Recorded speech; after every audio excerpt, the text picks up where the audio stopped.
নবান্নে মন্ত্রিসভার প্রথম বৈঠকের পর একাধিক গুরুত্বপূর্ণ ঘোষণা করলেন মুখ্যমন্ত্রী শুভেন্দু অধিকারী।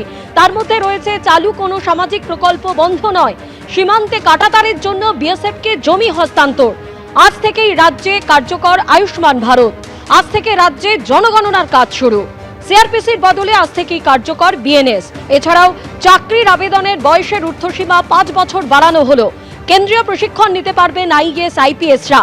এবার থেকে রাজ্যে কার্যকর বিভিন্ন কেন্দ্রীয় প্রকল্প, নিহত বিজেপি কর্মীদের পরিবারকে সাহায্য করবে সরকার, এরকমই একাধিক গুরুত্বপূর্ণ ঘোষণা করলেন মুখ্যমন্ত্রী শুভেন্দু অধিকারী।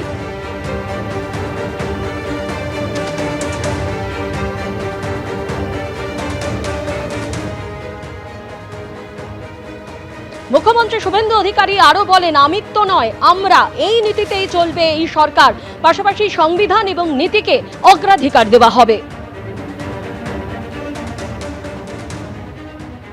এই গভর্নমেন্ট আমিত্বে বিশ্বাস করে না, আমরা নীতিতে চলবে এবং রুলস, অ্যাক্টস, সংবিধান একে প্রায়োরিটি দিয়েই আমরা কাজ করব।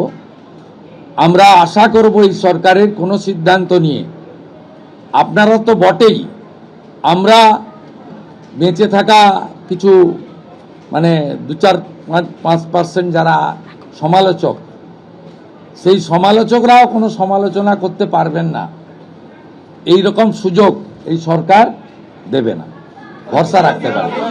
এই জন্যই মাননীয় প্রধানমন্ত্রী বলেছেন, বিজেপি পশ্চিমবঙ্গ বলেছে, ভয় আউট, ভরসা ইন।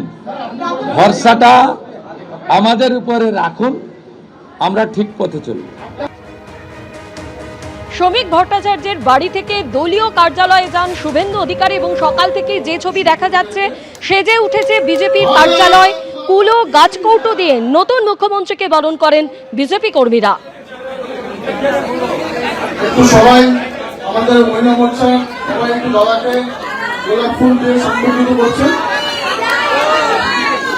একটু গামছাও আছে।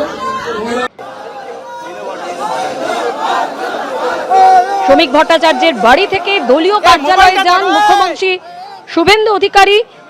সকাল থেকে সেজে উঠেছে বিজেপি কার্যালয়। অন্যদিকে রাজ্য বিজেপির সভাপতি শ্রমিক ভট্টাচার্য তিনি বলেন, সরকার ও দলের মধ্যে সমন্বয় থাকবে, এটা বিজেপি সরকার নয়, এটা পশ্চিমবঙ্গ রাজ্য সরকার হবে।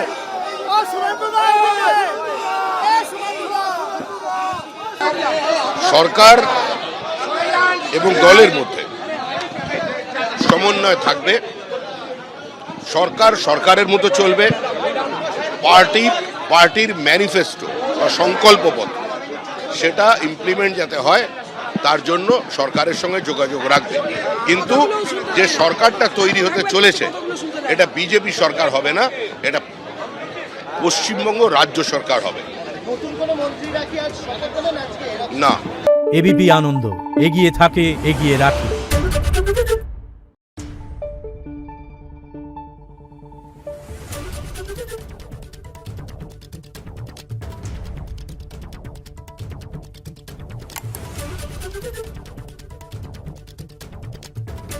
Thank you.